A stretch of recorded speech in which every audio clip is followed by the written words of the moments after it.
It's Thursday, the 11th of September, 9/11. Welcome to the President's Daily Brief. I'm Mike Baker, your eyes and ears on the world stage. All right, let's get briefed. First up, political violence strikes America again, this time taking the life of the young conservative political activist Charlie Kirk. I'll have the details.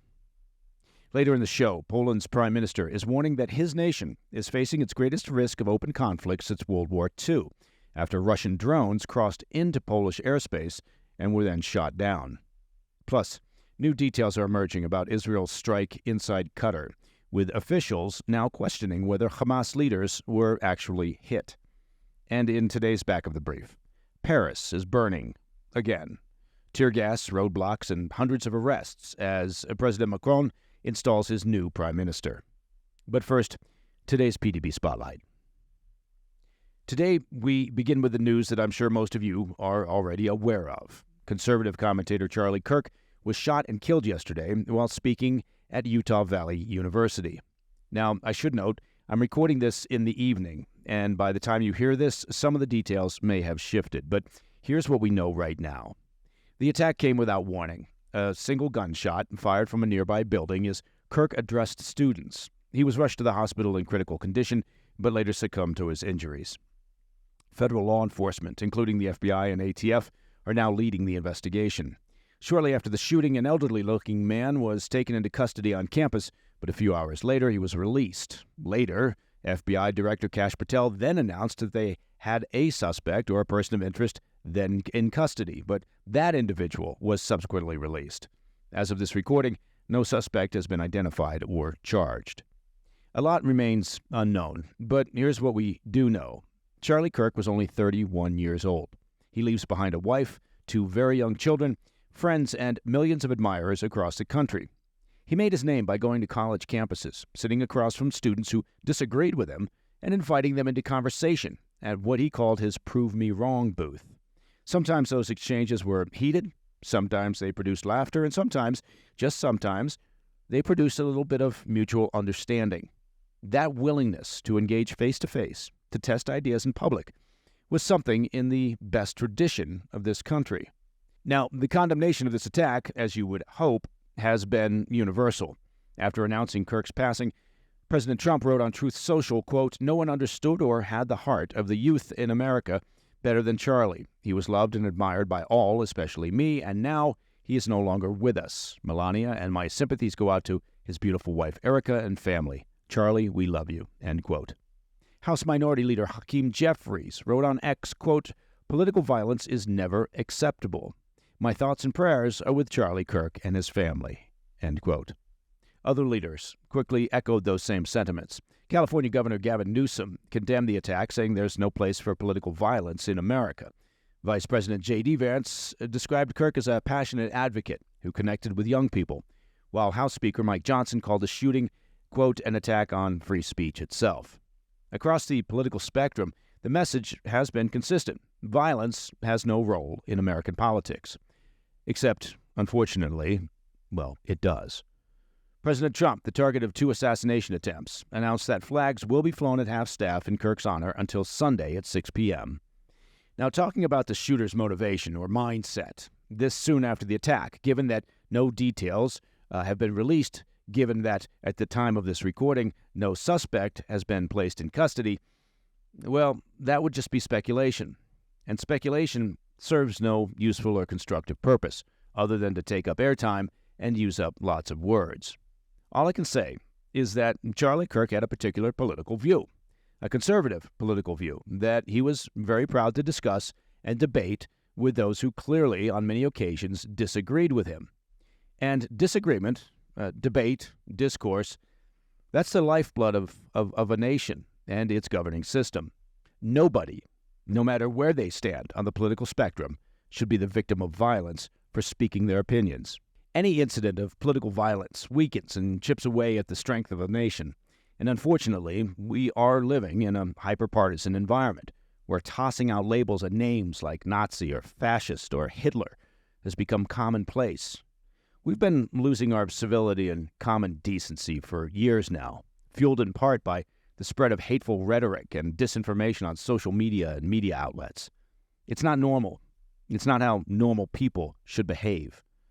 All the hate, the hyperbole, the inflammatory rhetoric, it has the potential, obviously, to incite violence. And it needs to stop.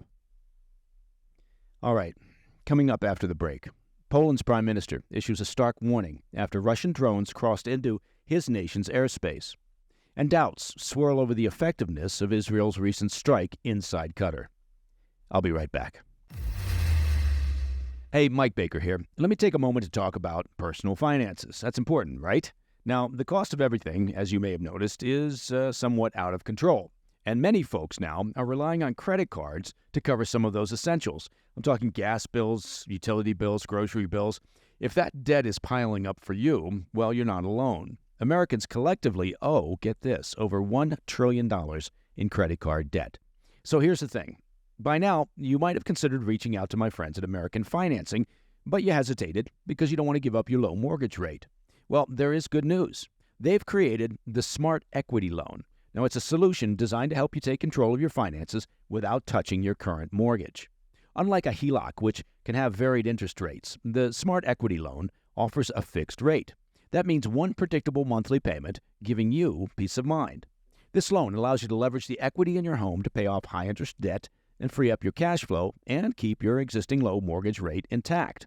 It only takes 10 minutes to get started with no upfront or hidden fees, and that's very important. Call American Financing today and start saving now. The number 866-885-1881. Again, that's 866-885-1881. Or visit americanfinancing.net/PDB. Welcome back to the PDB. It appears that Vladimir Putin may be, possibly, testing the defenses of the NATO alliance, pushing the continent dangerously close to a direct confrontation with Russia. Poland, with the backing of aircraft from its fellow NATO allies, was forced to shoot down more than a dozen suspected Russian drones that crossed into Polish airspace on Tuesday evening. The incident marked a major escalation in Moscow's war on Ukraine, as it was the first time that a member of the NATO alliance has had to fire shots since the conflict broke out. That's according to a report from the AP. The incursion, which unfolded during a series of Russian airstrikes on Ukraine, stoked fears throughout European capitals that the war could soon spill over Ukraine's borders, particularly given the Kremlin's recent troop buildups and failed Western efforts to negotiate a peaceful settlement. Polish Prime Minister Donald Tusk warned that it was, quote, the closest we've been to open conflict since World War II, though he added that he had, quote, no reason to believe we're on the brink of war. Poland scrambled F-16 fighter jets to intercept the drones, which were joined by Dutch F-35s, Italian AWACS surveillance planes, and NATO mid-air refueling aircraft. Moscow, of course, quickly denied any responsibility for the incident. Hey, what drones? A senior Russian diplomat in Poland attempted to shift blame towards leaders in Kyiv, claiming the drones had come from the direction of Ukraine. But officials in Belarus, a close ally of the Putin regime, admitted that it had tracked some drones that they claimed lost their course due to electronic jamming. Officials in Poland, meanwhile, said some of the drones had come directly from Belarus, where Russian and Belarusian troops have gathered for training exercises slated to begin on Friday. While a formal assessment of the incident is still underway, Prime Minister Tusk said their forces recorded at least 19 violations of their airspace over the course of 7 hours, beginning Tuesday evening and continuing through Wednesday morning. 9 drone crash sites have been identified so far, including several that are hundreds of kilometers from the border with Ukraine. At least one hit a residence in an eastern Polish village. Polish officials said they shot down the drones that were posing a significant threat, though it's unclear at this time how many were successfully intercepted. It's worth noting that Polish airspace has been violated several times since the outbreak of Putin's war, but never on such a large scale. NATO Secretary General Mark Rutte slammed Russia over what he called the, quote, absolutely reckless incursion, though has not yet said whether he thinks Poland was deliberately targeted by Moscow, citing NATO's ongoing investigation. Other European leaders, however, said they believe the incident was an intentional expansion of Russia's war on Ukraine. European Union Foreign Policy Chief Kaja Kallas told reporters, quote, Russia's war is escalating, not ending. What Putin wants to do is to test us. What happened in Poland is a game changer, and it should result in stronger sanctions. German Defense Minister Boris Pistorius echoed that sentiment, saying there were, quote, no grounds to suspect that this was a course correction mistake or the like. These drones were very clearly put on this course deliberately. One senior military source close to the investigation told Reuters that the flight path of at least 5 of the drones indicated that they were headed towards Poland's Rzeszów airport, which serves as NATO's main hub for military supplies traveling to Ukraine overland. Polish Prime Minister Tusk, meanwhile, called the incident a, quote, large-scale provocation and promptly activated Article 4 of NATO's treaty, which allows countries to call for urgent consultations with their allies. NATO members subsequently huddled at a previously scheduled meeting on Wednesday to discuss the alarming situation, and Poland's president later spoke with President Trump. Earlier on Wednesday, Trump issued a statement on Truth Social saying, quote, "What's with Russia violating Poland's airspace with drones? Here we go," end quote. As I mentioned earlier, Russia's defense ministry has denied responsibility for the aerial incursion. While they acknowledged carrying out a major attack on military facilities on Tuesday evening in western Ukraine, a region that borders Poland, officials claimed they did not target any sites inside Poland.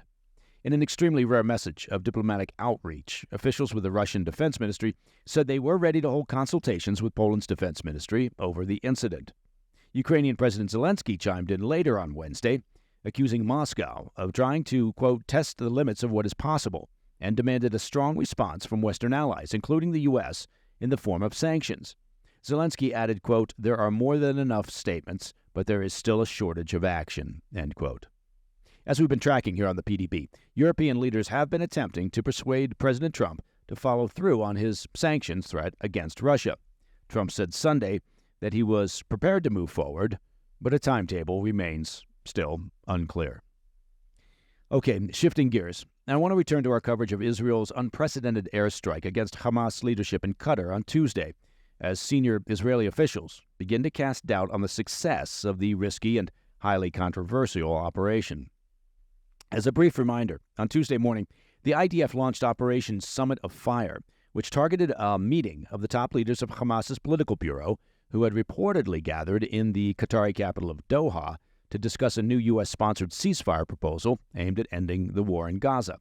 10 Israeli jets were deployed to fire long-range munitions from outside Qatari airspace at the building where the terror leaders had gathered. That's according to a report from the Times of Israel. The attack was Jerusalem's first strike on the soil of Qatar since the 7 October attacks on Israel that kicked off the war, marking a major escalation in Israel's strategy to destroy the Iranian-backed terrorist organization. The gathering was believed to include all of the terror group's top leadership outside of Gaza. Israel's targets included Hamas's exiled Gaza chief and top negotiator, the longtime leader of Hamas's financial bureau, the head of Hamas's Shura Council, and a senior Hamas figure who previously served as the chairman of the Hamas political bureau. Israeli leaders had quickly confirmed the strike on Tuesday, but throughout the day said they were still awaiting the results of the operation. But officials with Hamas claimed that while the strike killed several members of the terror group, along with at least one member of Qatar's internal security force, all their top leaders survived. While Israel has not yet released an official update, by Wednesday morning, many senior officials were forced to privately concede that the operation likely failed. A report from the Israeli Public Broadcasting Corporation said that leaders in Jerusalem had informed the U.S. that the chances that the strike had been successful had significantly decreased. One anonymous source told Israel's Channel 12 on Wednesday, quote, "Right now, there's no indication that the terrorists were killed. We continue to hope they were assassinated, but optimism is fading." While a battle damage assessment is still ongoing, 2 sources from Israel's defense and intelligence community told the outlet Ynet that they were, quote, pessimistic regarding the lethality of the strike on most of the targets, and perhaps on all of them.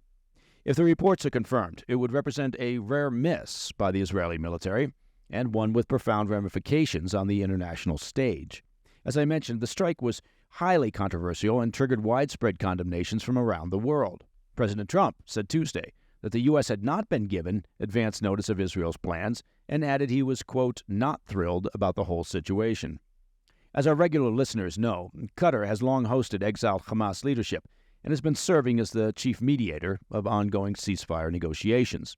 Due to their unique diplomatic position and their status as a vital U.S. partner in the region, Qatar was always thought to be off limits from Israeli military action. But in the wake of the strike, Israeli Prime Minister Netanyahu declared, quote, "The days are over when terror leaders can enjoy immunity of any kind," end quote. Amid increasing criticisms of the action both inside and outside of Israel, Defense Minister Israel Katz appeared to double down on Netanyahu's message on Wednesday, saying Israel would no longer allow members of Hamas to find safe haven in foreign countries. But we're learning that the operation proved highly divisive within the upper echelons of Israel's security apparatus. The IDF's envoy for the hostage negotiations reportedly opposed the action, as did IDF Chief of Staff Lieutenant General Eyal Zamir and senior officials within the Mossad intelligence agency. As I mentioned, Israel kept the U.S. in the dark about the operation, likely knowing that the White House would also push back. Israeli officials only notified the U.S. of the attack minutes before it happened, but did not disclose the specific target. President Trump said his envoy, Steve Witkoff, tried to warn Qatar of the impending strike, but the warning came, quote, unfortunately, too late to stop the attack. Members of the Trump administration are reportedly furious over the incident. Oh, they're furious. According to our report from the Washington Post, on August 31st, U.S. officials and members of Mossad had given Qatar personal assurances that Hamas would not be targeted on their soil. As the fallout intensifies, the big question is how the strike may impact the relationship between Trump and Netanyahu. But it almost certainly means also that hopes for a negotiated ceasefire in Gaza are over. All right, coming up next in the back of the brief, chaos in France leaves hundreds under arrest during Macron's political shakeup. More on that story when we come back.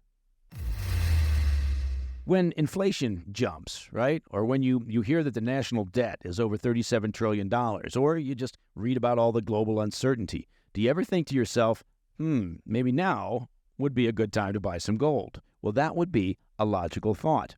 Look, whether as a hedge against inflation or just peace of mind during global instability or maybe just for sensible diversification, Birch Gold Group believes that every American should own physical gold. And so they've created something special.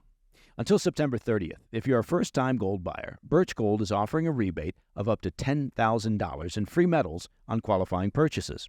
To claim eligibility and start the process, request an information kit now. Just text PDB to the number 989-898. Plus, Birch Gold can help you roll an existing IRA or a 401k into an IRA in gold, and you're still eligible for a rebate in free metals of up to $10,000.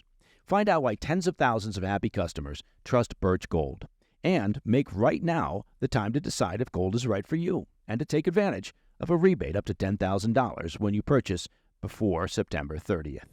Text PDB to 989-898. Claim your eligibility and get your free information kit. Text PDB to 989-898. In today's back of the brief, we move to France, where President Emmanuel Macron's new prime minister was greeted not with ceremony, but with fire and riots by the public. Sébastien Lecornu, the 39-year-old defense minister now turned premier, saw his first day in office on Wednesday spiral into barricades and burning buses and civilian clashes with police. The outrage stemmed from the so-called Block Everything movement. It's a viral, leaderless campaign born online over the summer that surged into a nationwide show of force. Protesters blocked highways, piled trash in the streets of Paris, hurled objects at police, and lit blazes from Marseille in the south to Nantes in the west to Lyon in the east. Interior officials counted 250 arrests, 159 of them being in Paris, where protesters repeatedly tried to choke the capital's beltway during rush hour. Police fired tear gas volleys as vehicles were torched and electrical cables were damaged, which stopped a train line in the capital and snarled others elsewhere. The government's answer? Well, an extraordinary deployment of 80,000 police officers across the country. But even that wasn't enough. France's interior minister blamed the leftist radicals for hijacking the protest to, quote, create a climate of insurrection. A Paris demonstrator who spoke to the Associated Press warned that the anger that fueled the Yellow Vests, that was the 2018 to 2019 movement that started over fuel taxes and exploded into a populist revolt against Macron, never truly went away. And this time, she said it could tip into revolution against the French president. All of this chaos follows our coverage of former Prime Minister François Bayrou's government collapse in a no-confidence vote on Monday. That's the fourth French Prime Minister to fall in 20 months. Macron moved quickly to replace him with Lecornu, a longtime loyalist of his and architect of France's largest military buildup since the Cold War. It's a $435 billion plan to modernize the country's nuclear arsenal, boost security intelligence, and expand drone and cyber capabilities through 2030. His rise reflects Macron's instinct for continuity, but also shows how few options the president has left after dissolving the National Assembly last year, which stacked the chamber with opponents and left him governing by survival vote alone. And La Cornue inherits the same poison chalice as Bayrou had, $50 billion in looming cuts, a $200 billion deficit, and the nation's debt sitting at 114% of GDP. For him, the immediate problem isn't just numbers. It's about legitimacy as the fifth prime minister in less than 2 years. But protesters see little difference between Bayrou's austerity and La Cornue's promise of so-called consultations, such as talks with unions and civic groups that, to many, look like window dressing for the same exact cuts. As we mentioned earlier this week, Bayrou's proposal to roll back national holidays and freeze welfare was leading nowhere but into a wall of resistance, which is why the Block Everything movement has teeth. It taps the same diffuse rage as Yellow Vests of inequality and spending cuts and Macron's style of rule, but now wrapped in a movement bent to paralyze the country. For Macron, the stakes are existential. His approval ratings barely hit 15%, his majority is long gone, and his new premier begins not with a honeymoon, but with tear gas hanging over Paris. If France looked paralyzed at the beginning of this week, it now feels perilously close to freefall, a government that repeatedly collapses, an economy buckling under debt, and a street movement threatening to stall the country altogether. The next test will come fast. La Cornue must corral a fractured assembly into passing a budget for one of the world's largest economies, even as the protests outside continue. And that, my friends, is the President's Daily Brief for Thursday, the 11th of September. Now, even with all the news happening in the U.S. and around the world, it's important that we take a moment to remember that today is 9/11. Now, I know that for many young people, it seems like ancient history. But to forget that terrible day, and to not pause and think about the thousands who lost their lives to terror, is to fail to do justice to the victims and their families. Terror, violence, death, whether in the form of 9/11, or on the battlefields of Ukraine, or in the recent wake of the brutal 7 October Hamas attacks, or the killing yesterday of Charlie Kirk, it should never be diminished or forgotten. We should never be so busy as to disregard or push aside those past horrible moments and the events that happen. The memories are too important, and the lessons too valuable. I'm Mike Baker, and I'll be back later today with the PDB Afternoon Bulletin. Until then, stay informed, stay safe, stay cool. Hey, Mike Baker here. Let me take a moment to talk about your health, right? That's about as important as it gets. Now, by the time the average person is 60, did you know, listen to this, that many have lost and then regained several hundred pounds? Doctors call it weight cycling, and half of Americans reportedly do it. And if you do it enough, well, you're at risk of diabetes, liver damage, heart attack, and stroke.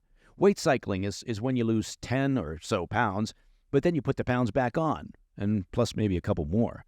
That puts tremendous strain on your organs and can lead to serious health issues. The bottom line, most people need help to stop weight cycling, and here's a great way to do that. Non-prescription Lean, that's Lean, was created by doctors. Lean is an oral supplement. It's not an injectable, and the science is impressive. It's studied ingredients. Also, they target weight loss in 3 powerful ways. Lean helps maintain healthy blood sugar. It helps control appetite and cravings, and it helps burn fat by converting it to energy. And burning fat helps keep weight off. So if you want to lose meaningful weight at a healthy pace and keep it off, add Lean to your diet and exercise lifestyle. Get 20% off when you enter PDB at TakeLean.com. That's code PDB at TakeLean.com.